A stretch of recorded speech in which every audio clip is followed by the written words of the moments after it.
Hello everyone, स्वागत है आप सभी का माय चैनल रोजगार विद रमेश में। आज हम जो नायक सीरीज है उसके सेट नंबर 12 पर पहुंच गए हैं। आज हम इसका रिवीजन करेंगे। ये वीडियो है आपके आने वाले सभी ऑल कॉम्पिटिटिव एग्जाम जो 2024 में आपके कोई भी एग्जाम होंगे उसमें काफी हेल्पफुल रहेगी। इस सीरीज को आप लीजिए और रिवीजन कीजिए और फिर उसके बाद आप कोई भी मॉक लगाते हो उसमें एनालाइज कीजिए कि आपके कितने क्वेश्चन बन रहे हैं। मैं ये सीरीज कंटिन्यू कर रही हूँ और आपको करवा रही हूँ, मुझे तो काफी हेल्पफुल हो रही है ये वीडियो। आप आगे अपने और भी कोई भी कॉम्पिटिटिव एग्जाम है उनकी तैयारी को बेहतर कर सकते हैं। आपको वीडियो कैसी लगी कमेंट करके जरूर बताएं। अगर आप चैनल पर नए हैं तो चैनल को सब्सक्राइब जरूर करें। आपका एक लाइक एक सब्सक्राइब हमें बहुत मोटिवेट करता है। तो स्टार्ट करते हैं। क्वेश्चन नंबर फर्स्ट है, इसमें ब्लैंक्स यानी कि किस सिद्धियों की सांस्कृतिक विरासत लगभग 300 वर्ष पुरानी है और उसका सिद्धि धमाल नृत्य एक उत्कृष्ट कला शैली है। तो सिद्धि धमाल नृत्य है, ये कहाँ का है? ये गुजरात का है। ये इसकी शुरुआत कैसे हुई थी? जो अफ्रीकन है जो भारत आए थे वो लोग 14वीं शताब्दी में भारत आए थे, 14वीं से 17 शताब्दी के बीच में रहे थे।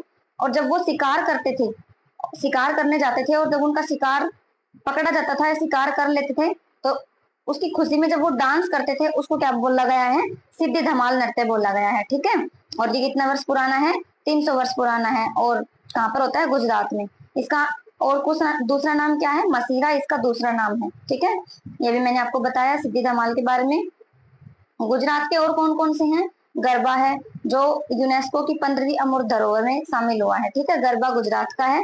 डांडिया, टिप्पणी, जुरिथुन, भवई और लास्य और झकोलिया, ये सब कहाँ के नृत्य हैं? ये सब गुजरात के नृत्य हैं। ठीक है, यूपी के कौन कौन से हैं? यूपी का है ख्याल, दादरा, और ये मध्य प्रदेश का राई मटकी, ये कहाँ का है? मध्य प्रदेश का है। मध्य प्रदेश भारत के बीच में स्टेट है तो बीच में क्या है? मटका। ठीक है, और राजस्थान है, इसके कौन कौन से हैं? चक्री और गैर डांस, ये कहाँ के हैं? ये राजस्थान के हैं। नेक्स्ट क्वेश्चन है हमारा, पद्मश्री और पद्म भूषण और पद्म विभूषण पुरस्कार से सम्मानित डॉक्टर तीजन बाई किस कला शैली में उनके योगदान के लिए विख्यात है? यानी कि किस शैली के लिए ये प्रसिद्ध है? तो ये जिनको पद्मश्री, पद्म भूषण और पद्म विभूषण अवार्ड मिल चुके हैं, ये पंडवानी नृत्य जो कहाँ का है? छत्तीसगढ़ का है, उससे संबंधित है। ये काफी फेमस नाम है इनका इस नृत्य में। और इनको पद्मश्री 1988 में मिला था और पद्म भूषण 2003 में मिला था और पद्म विभूषण कब मिला था? 2019 में मिला था। ठीक है, पंडवानी छत्तीसगढ़ का नृत्य है। और छत्तीसगढ़ के और कौन कौन से नृत्य हैं? राउत नाच, झिरलिट, गेंडी, ये कहाँ के हैं? छत्तीसगढ़ के हैं। और पंडवानी के कलाकार और कौन कौन है? पूनियाबाई, जेन्नाबाई और लक्ष्मी साहू, ये किसके कलाकार हैं? ये सब पंडवानी नृत्य के कलाकार हैं। नेक्स्ट क्वेश्चन है, किसे मुख्य रूप से हिंदुस्तानी शास्त्रीय संगीत का उस्ताद माना जाता है? तो दो प्रकार की शास्त्रीय संगीत हैं, एक तो हिंदुस्तानी शास्त्रीय संगीत और एक कर्नाटक संस्कृत शास्त्रीय संगीत। जो कर्नाटक है वो कहाँ पर होता है? वो साउथ इंडिया में होता है और हिंदुस्तानी है वो नॉर्थ इंडिया में होता है। ठीक है, तो इनके उस्ताद कौन है हिंदुस्तानी शास्त्रीय संगीत के? तो वो है बड़े गुलाम अली खान। ठीक है, उस्ताद किसको बोलते हैं? जो मुस्लिम रिलीजन से जो कलाकार हैं उनको उस्ताद बोलते हैं और हिंदू में क्या बोलते हैं? उन कलाकारों को पंडित बोलते हैं। कर्नाटक संगीत के कलाकार कौन कौन से हैं? मवेली ककारा, प्रभाकर वर्मा और संपागोडू, विघ्नराज, साई विघ्नेश, ये किसके कलाकार हैं? ये सब कर्नाटक कलाकार हैं। हिंदुस्तानी संगीत के कलाकार कौन है? उस्ताद बिस्मिल्लाह खान, जिनको 2001 में भारत रत्न मिला था लता मंगेशकर जी के साथ। लता मंगेशकर जिसको स्वर कोकिला कहा जाता है, उनको भी 2001 में भारत रत्न मिला था। और पंडित भीमसेन जोशी, इनको 2008 में भारत रत्न मिला था। और पंडित रविशंकर 1999 में इनको भारत रत्न मिला था। ठीक है, नेक्स्ट क्वेश्चन है, Grammy life time achievement award प्राप्त करने वाले पहले भारतीय संगीतकार कौन थे? तो Grammy life time achievement award प्राप्त करने वाले पहले संगीतकार थे पंडित रविशंकर। ठीक है, इनका एल्बम आया था 1967 में। कौन सा एल्बम था?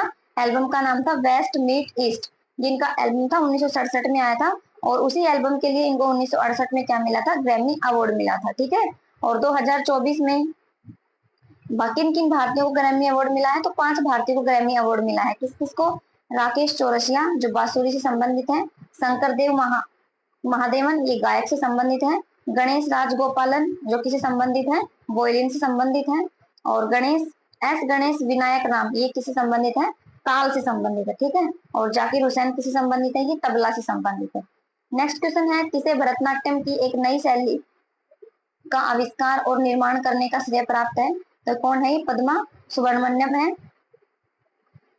भरतनाट्यम है, इनकी शैलियां कौन कौन सी हैं, पंडानलूर शैली है, इसके जन्मदाता कौन है, मीनाक्षी सुंदरम पिल्लई है। और गुजूर शैली इसके जन्मदाता कौन है, तो रमैया पिल्लई है। और मेलातूर है, इसकी दोरेजा अय्यर है, ठीक है। ऐसे ही एक और है, और कौन सी शैली है, एक शैली है कला क्षेत्र शैली, जिसकी जन्मदाता कौन है, संस्थापक रुक्मणी देवी अरुणडेल है। नेक्स्ट क्वेश्चन है, भारतीय सेना की पहली लड़ाकू विमान वाहक है, तो पहली महिला कौन है जो लड़ाकू विमान वाहक है, तो वो अभिलाषा बराक है, ठीक है। इंडिया आर्मी की पहली महिला लेफ्टिनेंट कौन है, लेफ्टिनेंट जनरल वो पुनीता अरोड़ा है। और शुरुआत ऑनर अवार्ड पाने वाली पहली महिला कौन है, वो दिव्या अजीत कुमार है। और भारत की पहली महिला पायलट कौन है, सरला ठकराल है। और फर्स्ट फाइटर पायलट कौन है, वो अवनी चतुर्वेदी है, ठीक है। नेक्स्ट क्वेश्चन है,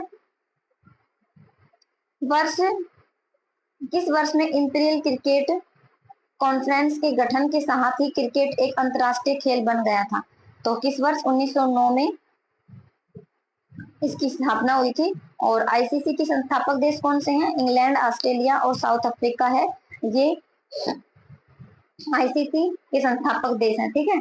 अंतरराष्ट्रीय क्रिकेट सम्मेलन है जो आज वर्तमान में आईसीसी है, इसका पहले नाम क्या था, इंडियन क्रिकेट कॉन्फ्रेंस, 1965 में इसका नाम था। फिर 1989 में इसका नाम बदलकर इंटरनेशनल क्रिकेट काउंसिलिंग कर दिया गया था, ठीक है। और इसके आईसीसी के वर्तमान अध्यक्ष कौन है, ग्रेग बर्कले हैं, जो कहाँ के हैं, न्यूजीलैंड के। नेक्स्ट क्वेश्चन है, प्रथम ऐसे कोई भारतीय हैं जो आईसीसी के अध्यक्ष रहे हैं, तो वो जगमोहन डालमिया है जो प्रथम भारतीय आईसीसी अध्यक्ष हैं, ठीक है।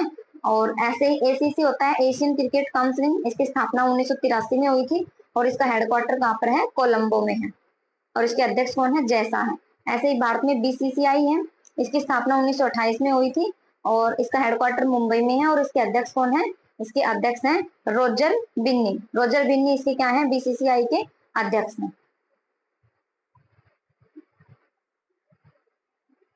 नेक्स्ट है, किस महिला व्यक्ति को ओलंपिक में डबल मेडलिस्ट होने का सम्मान प्राप्त है, तो ये पीवी सिंधु है, जिन्होंने ओलंपिक में 2 मेडल जीते हैं। एक तो 2016 के रियो ओलंपिक, उसमें सिल्वर मेडल जीता था, और 2021 के जो टोक्यो ओलंपिक हुए थे उसमें ब्रॉन्ज मेडल जीता था। ऐसे ही एक पुरुष है सुशील कुमार, जिन्होंने 2 मेडल जीते हैं ओलंपिक में, एक तो सिल्वर और एक ब्रॉन्ज। 2008 में इन्होंने ब्रॉन्ज जीता था और 2012 में जो ओलंपिक हुए थे उनमें सिल्वर जीता था, ठीक है।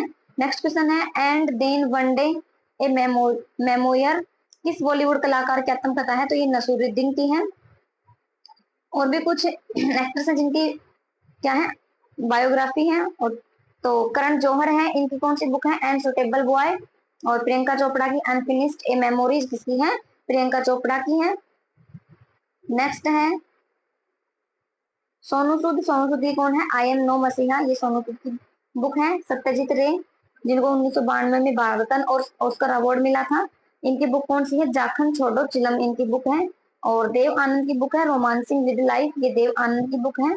इमरान हाशमी की कौन सी बुक है, किस ऑफ लाइफ, इमरान हाशमी की बुक है। और संजीव कपूर की कौन सी बुक है, एन एक्ट्रेस एक्टर, ये किसकी बुक है, संजीव कपूर की है। आयुष्मान खुराना की है क्रैकिंग द कोड, ये किसकी है, आयुष्मान खुराना की है। और शत्रुघ्न सिन्हा की है एनीथिंग बट खामोश, ये किसकी है, शत्रुघ्न सिन्हा की है। और गुलजार की बुक क्या है, जिया जले, ये एक उर्दू कवि है जिनको अभी 2023 के लिए कौन सा अवार्ड मिला है, 58वां ज्ञानपीठ पुरस्कार मिला है, ठीक है। और तुषार कपूर की कौन सी बुक है, दी बैचलर डेड, ठीक है, ये तुषार कपूर की है। और नवाजुद्दीन सिद्दीकी की बुक है an ordinary life. Rishi Kapoor की बुक कौन सी है, खुल्लम खुल्ला। नेक्स्ट है, भारतीय संविधान के कौन से अनुच्छेद संघ की कार्यपालिका से संबंधित है, तो कौन सा अनुच्छेद है जो संघ की कार्यपालिका से संबंधित है, तो अनुच्छेद 52 से 78 के बीच है जो भी अनुच्छेद है वो संघ की कार्यपालिका से संबंधित है। और आर्टिकल 79 से 122 है ये संसद के से संबंधित आर्टिकल है, और 123 है उसमें राष्ट्रपति अध्यादेश जारी कर सकता है। 124 से 147 ये संघ की न्यायपालिका से संबंधित आर्टिकल है। 148 से 151 ये कैग से संबंधित है, नियंत्रण एवं मालिका परीक्षक, ठीक है। वर्तमान में कौन है? गिरीश चंद्र मुर्मू। नेक्स्ट क्वेश्चन है, भारत के संविधान का कौन सा अनुच्छेद संसद के सत्रों से संबंधित है? तो 17 है, उनसे संबंधित अनुच्छेद कौन सा है? आर्टिकल 85 है। आर्टिकल 120 में क्या है? संसद की जो कामकाज की जो भाषा होगी वो क्या होगी? वो आर्टिकल 120 में बताया गया है, ठीक है। और आर्टिकल 122 में क्या बताया गया है? कि जो न्यायालय है, जो संसद की कार्यवाही की जांच नहीं होगी, तो ये किसमें बताया गया है? आर्टिकल 122 में। नेक्स्ट क्वेश्चन है, भारतीय संविधान के किस अनुच्छेद में कहा गया है कि सर्वोच्च न्यायालय एक अभिलेख न्यायालय है? तो ये काफी इंपोर्टेंट क्वेश्चन है, काफी बार एग्जाम में पूछा गया है। तो 129 है, ये क्या है? सर्वोच्च न्यायालय एक अभिलेख न्यायालय है। ये जो 2020 में दिल्ली पुलिस का एग्जाम हुआ था उसमें भी काफी बार रिपीट हुआ था ये क्वेश्चन, और अब जो 2023 में दिल्ली पुलिस का एग्जाम हुआ था उसमें भी ये क्वेश्चन काफी बार पूछा गया, तो ये बहुत इंपॉर्टेंट क्वेश्चन है, ठीक है। आर्टिकल 124 में क्या है? आर्टिकल 124 में सुप्रीम कोर्ट के बारे में है, और इसकी सुप्रीम कोर्ट की स्थापना कब हुई थी? 26 जनवरी 1950 को सुप्रीम कोर्ट की स्थापना हुई थी, और 28 जनवरी 1950 को सुप्रीम कोर्ट की पहली बैठक हुई थी, ठीक है। आर्टिकल 125 में क्या है? जज के वेतन के बारे में है, जो सुप्रीम कोर्ट के न्यायाधीश हैं उनके वेतन के बारे में किसमें है? आर्टिकल 125 में है। और आर्टिकल 126 में क्या है? कि कार्यवाहक न्यायाधीश की नियुक्ति की जा सकती है, ठीक है। नेक्स्ट क्वेश्चन है, भारत के राष्ट्रपतियों में से किसने भारतीय संविधान के 100वें संशोधन की स्वीकृति दी थी? तो किसने दी थी? 2014 में कौन थे? प्रणब मुखर्जी थे, उन्होंने 100वें संविधान संशोधन की स्वीकृति दी थी, जो किसी संबंधित है? भारत और बांग्लादेश में कुछ विवादित भूमि थी, उसको सुलझाने के लिए क्या किया गया था? 100वां संविधान संशोधन किया गया था, ठीक है, इस विवाद को खत्म करने के लिए। नेक्स्ट क्वेश्चन है, कुछ इंपोर्टेंट संशोधन है, जैसे कि भारत के संविधान संशोधनों में से किसने गोवा को राज्य पूर्ण राज्य का दर्जा मिला? तो किस संविधान संशोधन द्वारा मिला था? तो 56वें संविधान संशोधन जो 1987 में हुआ था, इसके द्वारा गोवा को क्या मिला था? राज्य का दर्जा मिला था, ठीक है। और गोवा को किस से मुक्त कराया गया था? तो पुर्तगालियों को गोवा से मुक्त कराया गया था, ठीक है। पुर्तगाली ऐसे थे जो सबसे पहले भारत में आए थे और सबसे बाद में भारत को छोड़ के गए थे। जैसे अंग्रेज लोग भारत में आए थे, ऐसे ही पुर्तगाल है वो सबसे पहले भारत में आए थे व्यापार करने, और सबसे लास्ट में 1961 में ये गए थे, ठीक है। नेक्स्ट क्वेश्चन है, 52वां जो संविधान संशोधन है वो किसी संबंधित है? तो 1985 में हुआ था, ये दल बदल से संबंधित है। इसके द्वारा संविधान में 10वीं अनुसूची जोड़ी गई थी, ठीक है। अनुसूची पहले कितनी थी? मूल संविधान में 8 थी, और 9वीं, 10वीं, 11वीं और 12वीं अनुसूची जो वर्तमान में 12 अनुसूची है, इनको किसी न किसी संविधान संशोधन द्वारा जोड़ी गई है, ठीक है। 7वां संविधान संशोधन जो 1956 में हुआ था, ये किसी संबंधित है? राज्य पुनर्गठन अधिनियम से संबंधित है। नेक्स्ट क्वेश्चन है, भारतीय संविधान के किस संशोधन में ने गोवा, दमन और दीव को संविधान की पहली अनुसूची में संशोधित करके भारत के 8वें केंद्र शासित प्रदेश के रूप में शामिल किया गया था? तो इनको पुर्तगाल से मुक्त कराकर इनको भारत का यूटी बनाया गया था। तो किस अनुच्छेद के द्वारा, किस संशोधन द्वारा? तो 12वां संविधान संशोधन द्वारा, ठीक है। 1961 में पुर्तगाल से मुक्त कराया था गोवा को, और 13वां संविधान संशोधन के द्वारा क्या हुआ था? नागालैंड की स्थापना की गई थी। 1 दिसंबर 1963 में नागालैंड की स्थापना हुई थी। और सिक्किम को सहराज्य का दर्जा कब मिला था? सिक्किम को सहराज्य का दर्जा 35वें संविधान संशोधन द्वारा 1974 में मिला था, और पूर्ण राज्य का दर्जा 36वें संविधान संशोधन द्वारा 1975 में दिया गया था, ठीक है। नेक्स्ट है, राष्ट्रीय राजधानी जो दिल्ली है उससे संबंधित संशोधन कौन सा है? तो 69वां संविधान संशोधन जो 1991 में हुआ था, उसके द्वारा इसको एनसीआर का एनसीआर बनाया गया था, ठीक है। और दिल्ली है, इसमें विधानसभा की कितनी सीट है? 70 सीट है। नेक्स्ट क्वेश्चन है, चंद्रगुप्त की उपलब्धियों को उनके दरबारी कवि द्वारा प्रशस्ति नामक का एक लंबे अभिलेख में दर्ज किया गया है। तो समुद्रगुप्त है, इनके दरबारी में कौन कवि थे? तो वो हरिसेन थे, जिन्होंने क्या लिखा था? प्रयाग प्रशस्ति अभिलेख लिखा था। इसको इलाहाबाद अभिलेख, शिलालेख भी कहते हैं। और इसमें हरिसेन ने समुद्रगुप्त पर 33 पंक्तियां लिखी थी, ठीक है। और समुद्रगुप्त को क्या कहा जाता है? इसको कविराज कहा जाता है, और वीणावादक बताया गया है। गुप्त वंश है, इसकी स्थापना किसने की थी? श्रीगुप्त ने की थी। गुप्त वंश है, इसके संस्थापक कौन है? श्रीगुप्त है। श्रीगुप्त के बाद किसका शासन था? घटोत्कच, ये इसका क्रम है। फिर उसके बाद चंद्रगुप्त फर्स्ट का राज्य हुआ था, फिर समुद्रगुप्त का, फिर रामगुप्त, और रामगुप्त के बाद चंद्रगुप्त द्वितीय, ठीक है। जो चंद्रगुप्त फर्स्ट है, इसको वास्तविक संस्थापक बताया गया है। क्यों? वास्तविक संस्थापक उसे कहते हैं जो राज्य का सबसे ज्यादा विस्तार करता है। ठीक है, ये कब कब बैठे थे गद्दी पर? ये 319 एडी में बैठे थे गद्दी पर और 335 तक रहे थे इनका शासनकाल। ठीक है, फिर उसके बाद समुद्रगुप्त बैठे थे। समुद्रगुप्त 335 से 380 तक इनका शासनकाल रहा था। ठीक है, जो गुप्त वंश है, इसको भारतीय इतिहास का स्वर्ण युग कहा गया है। ठीक है, नेक्स्ट है समुद्रगुप्त का टाइम पीरियड अभी मैंने ऊपर डिस्कस किया, 335 से 80 है और इसको भारत का नेपोलियन कहा जाता है। ठीक है, ये बहुत इंपॉर्टेंट क्वेश्चन है। भारत का नेपोलियन किसे कहा जाता है? समुद्रगुप्त को। इन्होंने जो साउथ इंडिया था इसमें 12 राजाओं को हराया था और नॉर्थ इंडिया के 9 राजाओं को हराया था। साउथ में 12 राजाओं को हराया और नॉर्थ में इन्होंने 9 राजाओं को हराया। लेकिन नॉर्थ में जो राज्यों को हराया था, फिर उनका राज्य अपने राज्य में शामिल कर लिया था। लेकिन साउथ इंडिया में जो राजाओं से इन्होंने विजय प्राप्त की थी, तो उनका राज्य उनको वापस कर दिया गया था। ठीक है, इन्हीं को 2 नीतियां बनाई गई, जो पर बोस पर बोस दृढ़ ये नीति थी। इसमें नॉर्थ इंडिया के जो राज्य अपने राज्य में मिला लिए गए थे, लेकिन ग्रहण मोच नु ग्रह ये साउथ इंडिया में जो राज्य से विजय हुए थे, उनमें इस नीति के द्वारा इन्होंने छोड़ दिए गए थे, उनको वापस कर दिए गए थे। नेक्स्ट है वाकाटक वंश का सीधा संबंध किस गुप्त सम्राट से था? तो ये चंद्रगुप्त सेकंड से था। किस तरह था? चंद्रगुप्त सेकंड की जो बेटी थी पद्मा, समुद्रगुप्त उसकी बेटी है, ये आगे जो सेट आएगा उसमें इसका डिस्कस है। उसकी बेटी की शादी की थी इस वंश में। ठीक है, इस वंश वाकाटक वंश के जो नरेश रुद्रसेन जो राजा थे, उसके साथ इन्होंने अपनी इसकी बेटी की शादी की थी। ठीक है, इसलिए इनका इससे संबंध है। नेक्स्ट क्वेश्चन है, भारत का नेपोलियन समुद्रगुप्त को कहा जाता है और किसने कहा था इनको भारत का नेपोलियन? इसको विंसेंट स्मिथ ने कहा था। ठीक है, और किस बुक में ये वर्णन है कि भारत का नेपोलियन इन्होंने कहा था? तो ये अर्ली हिस्ट्री ऑफ इंडिया में इनका वर्णन है। ठीक है, वाकाटक वंश है, इनके संस्थापक कौन थे? ये विंध्य शक्ति इनके संस्थापक थे। और चंद्रगुप्त सेकंड है, इनका टाइम पीरियड कब से कब तक था? 380 से 414 तक इनका टाइम पीरियड था और इनके दरबार में 9 रत्न रहते थे। ठीक है, अमर सिंह जो एक कोषागार थे और इनकी बुक थी अमरकोश, इन्होंने बुक लिखी थी अमरकोश। धनवंतरी ये चिकित्सक थे।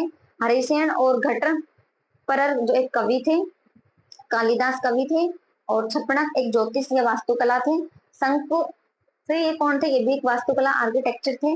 और ब्राह्म मिहिर ये एक खगोलीय थे, जिन्होंने पंच सिद्धांत और वर्ण संहिता इन्होंने लिखी थी। और बरहरुचि ये एक व्याकरण के ज्ञाता थे। और बेनाल भट्ट ये एक जादूगर थे, जिन्होंने क्या लिखी थी? मंत्र शास्त्र बुक लिखी थी। नेक्स्ट क्वेश्चन है, गुप्त काल का प्रारंभ करने का श्रेय किसे दिया जाता है?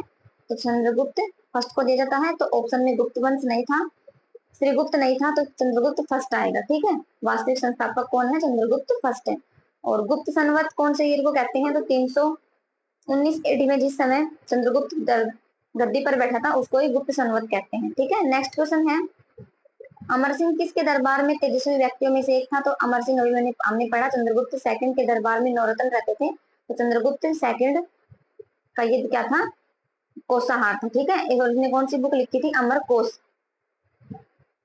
नेक्स्ट है, चंद्रगुप्त सेकंड के दरबार में किसने मंत्र शास्त्र लिखा था? तो अभी हमने पढ़ा, जो इसका एक दरबार का जो जादूगर था वेताल भट्ट, इन्होंने क्या लिखा था? मंत्र शास्त्र लिखा था। नेक्स्ट क्वेश्चन है, भावाम्बली राई जलप्रपात कहाँ पर है? तो ये महाराष्ट्र में है। और चाइना में मान जलप्रपात कहाँ पर है? ये भी महाराष्ट्र में है। धोबी जलप्रपात है, ये भी महाराष्ट्र में है। और खंडाधार जलप्रपात है, ये कहाँ पर है? ओडिशा में है। और कोटापल्ली जलप्रपात आंध्र प्रदेश में है। कुच्चिपल जोग जलप्रपात कहाँ पर है? कुच्चिपल और जोग जलप्रपात कर्नाटक में है, शरावती नदी पर। नेक्स्ट क्वेश्चन है, भूसी झील किस राज्य में? तो भूसी झील है वो महाराष्ट्र में है। और वेना झील और लोनार झील ये कहाँ पर है? ये भी महाराष्ट्र में। ठीक है, और वैतरणिया झील कहाँ पर है? महाराष्ट्र में। सरदार सरोवर झील कहाँ पर है? ये गुजरात में है। और कुछ और भी झील है, सूर्य